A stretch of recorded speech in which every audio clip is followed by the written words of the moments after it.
Dear all, welcome to the playlist of training and placement. In this session, I'll be discussing one of the most important topic, how to build a resume for beginners.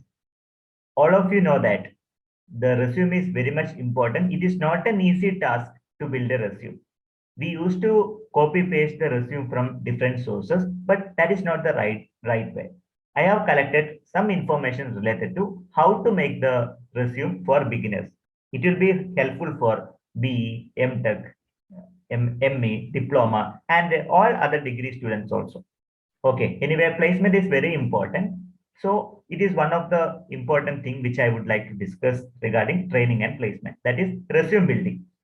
Let us go through the sequence, how to follow the sequence for building the resume. First and the foremost, you have to identify a convenient template. It is preferred to choose a simple and precise template. Don't go for like a complicated colored one, any type of complicated format. It should be simple and precise. Most of the HRs prefers the simple and compact type resume format. Okay, so I have prepared a checklist which you can able to go through that before preparing the resume. It is applicable for beginners. I mean, those who are just passing out from the college. First of all, you have to highlight your name. Okay, that is the first thing you have to do. Better name can be written in a capital letter. You can use the uppercase. Immediately after writing the name, below that you have to mention the contact information. In that, you need to mention your email and valid phone number. The third part is career objective. This is very much crucial. Career objective should be unique. You should not copy the career objective from any other sources. Most of the people are copying the information from other sources, but at least you can able to make a checklist or can write casually and take your time and make a convenient career objective. Okay, it has certain weightage. Don't use like I or any other I need a career. No need to mention. So, for example, you can write one of the typical example to seek a position in an organization which provides an ample of opportunity to exhibit a skill.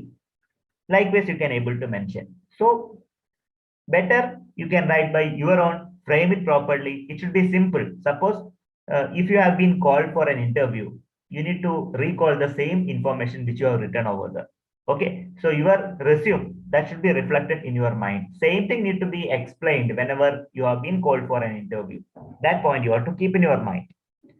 Immediately after completion of the career objective, you need to mention your educational qualification. I mean your academics. For a fresher, academics is very much important. And if you could not able to maintain the consistent performance, then you can mention only the class. If you are having a very good educational background, that you can directly highlight in a tabular fashion. Okay, mention your educational, for a fresher, you have to mention the educational qualification first. For experienced candidates, it can be done at the end. It is not essential for over 5 years experience candidate. Educational qualification no need to mention at the beginning. For experienced candidates, the HR expects more information about what are the works they have done in the previous organization. But whenever you are explaining about, whenever you are writing the educational qualification, you need to mention the tabular column. Okay, for example, you can make 4 or 5 columns. The first column you can mention the course. For example, BTech in electrical and electronics engineering or BTech in information science and engineering. Likewise, you can mention. Next, the name of the college. We can mention Delhi University, IIT Kharagpur. Likewise, you can able to mention name of the college or university. Later, board. Okay, deemed like deemed university. You can IIT or Amity University, Delhi University. Likewise, you can able to mention the board. Then percentage also you can able to mention percentage or CGPA. That can be mentioned very clearly. Later, degree. Degree is over. For example, B. Next, you can mention about your PU, which course you have done, like 12th standard or PUC. Name of the college or university. Name of the school or university. Then you can mention CBSE or ICSE. Likewise, you can mention and percentage. Then 10th standard. Likewise, suppose suppose you have done MTech or MBA. That has to be mentioned in the first priority. Whichever the course you have done latest, that has to be at the top side. MTech, then BE or BTech, then PUC, 10th standard. Likewise, you can mention. Suppose you have done PhD, then PhD, MTech. Likewise, you can come down. Then MBA, BTech. Likewise, you have to prioritize. Whichever the course you have done, which is the highest qualification, that should be at the top side. That point you have to mention. Clear? And this is regarding educational qualification. And educational qualification, that point is very important for beginners. Next is projects. For a fresher, project is very much crucial. And this is one of the major role which you are doing in your academics. Suppose you have done the project in some organization, do mention the name of organization. So you might have done the project in BARC or BHEL, highlight, or any other private company. You can mention the particular name of the organization. And do mention the title of the project. What is the title of the project? For example, the smart design and development of smart irrigation system. And write two or three sentences on that particular project. For example, smart irrigation system. How do you implement smart irrigation system? It should be precise. Don't elaborate. Okay. Because HR will get maximum 10 seconds to go through individual resume. They won't get more than 10 seconds. That's a real fact. So think over that particular fact and go ahead. 2 points on your contribution or innovation. Finally, you have to mention what you have done exactly in that project. What is your role? You might have done some innovation. Okay. So what point you have modified? Likewise, how much for project you have done, that you have to mention very clearly. So that is one of the plus point if you mention the project. Okay. However, HR will require only the basic things from the candidate side. Anyway they will train. Once you join the company, definitely they are going to provide the suitable training. But the thing is, the candidate should have the basic information, basic knowledge, the basic requirement to join in that company. That they are going to check their attitude, whether the candidates are interested or not. Likewise, they are going to verify. That point you have to keep in your mind.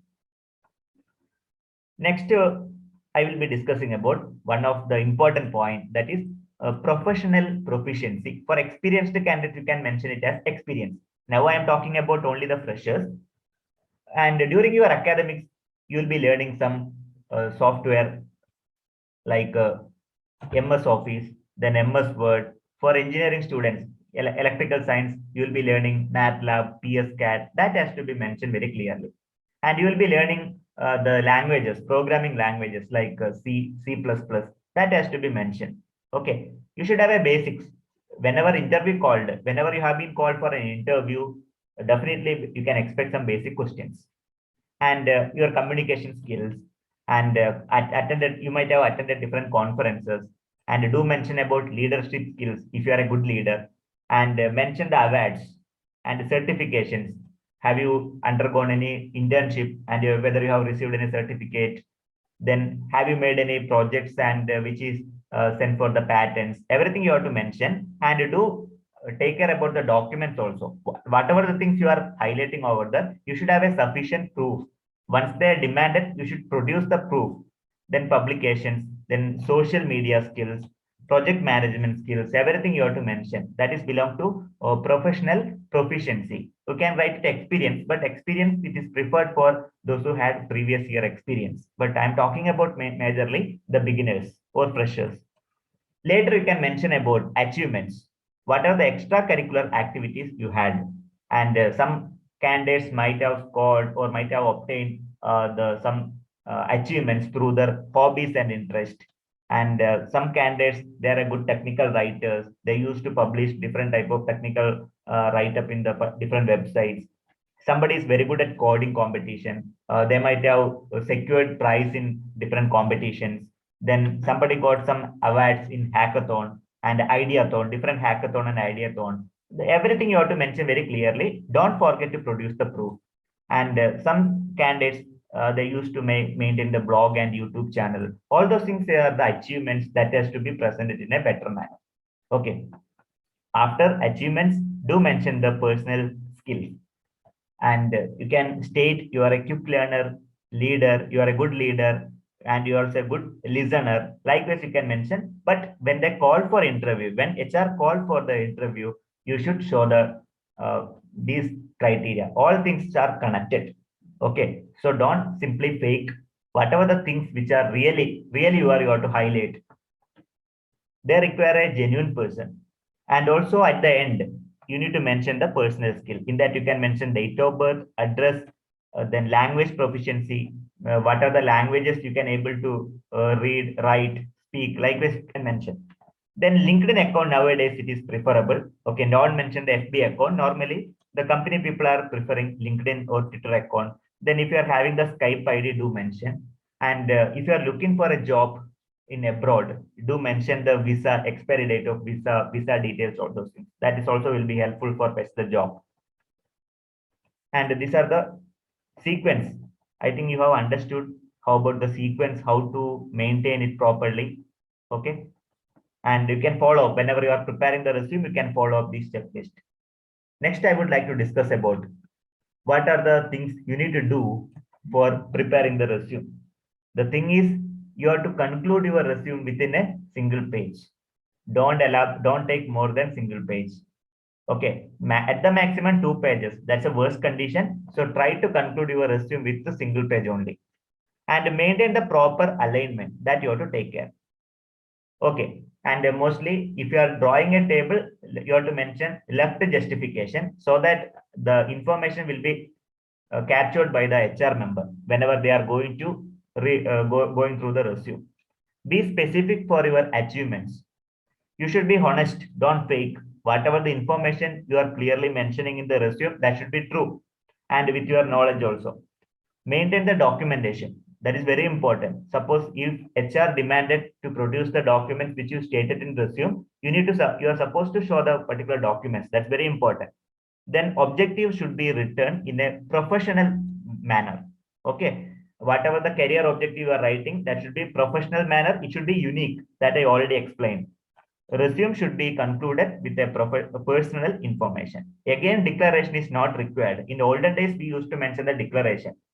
Whatever the information we have mentioned, that is true and that is as per our knowledge, that's not required. And the resume should be concluded with the personal information. That is sufficient. Whatever the information you are putting, that should be short and crisp. Okay. As I already informed you that maximum time allotted for reading the resume, maximum as a human being, within 10 seconds, they will come to know the quality of resume. Okay. So these are the things you need to do whenever you are framing the resume. The following things you should not do whenever you are making the resume. No need to mention that resume or curriculum with at the top end. That looks awkward. Okay, it is actually just like not in a professional fashion. Already it's understood that it's your resume. Still, if you are writing the name that it's a resume or curriculum vitae, it doesn't look good. Don't highlight any points or like bold, italics, or color change or any other fashion. Suppose you are mentioning about the project information. Again, you are highlighting some wordings from technical terms. That is not necessary because your resume itself should be crisp. Again, if you are making some kind of bold highlighting, that doesn't look good. Don't write the declaration at the end. Olden days we used to update, but nowadays we cannot able to identify that a declaration is actually not there in the resumes which actually applicable for nowadays. Try to avoid grammatical errors. There is no place to speak about the point. You have to redo, you have to read and read again and again. Then only you can able to identify whether the grammar mistakes are there or not. Okay, you have to avoid grammatical mistakes. That is very important. Okay.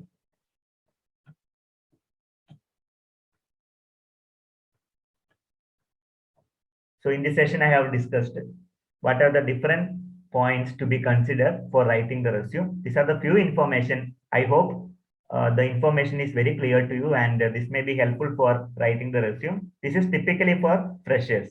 So in the coming session, I'm going to prepare some information which will be helpful for the experienced candidate also. And at the end of the slides, I prepared do's and don'ts for writing the resume. Hope the session is useful for you. You can put up the suggestions and comments in the particular comment box. And I prepared few videos related to training and placement that is available in the description box. Kindly go through that, and thank you for your continuous support.